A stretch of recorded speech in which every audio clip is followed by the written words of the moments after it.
Kurban kesiminde yıkmatik yapıyoruz. Şimdi ipi boynuzuna bağladık. Şuraya getiriyoruz.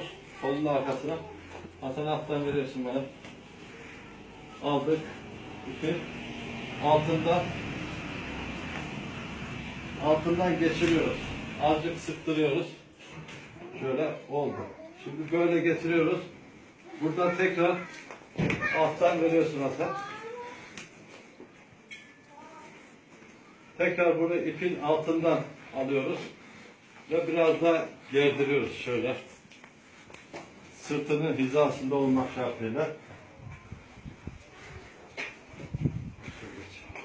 Bundan sonra bunu yavaş yine çekiyoruz.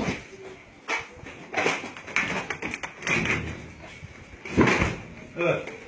Hiç hayvana zahmet vermeden bunu bu şekil İslami kurallara uygun kesmek için hayvan kendiliğinden böyle yatıyor. Hiç.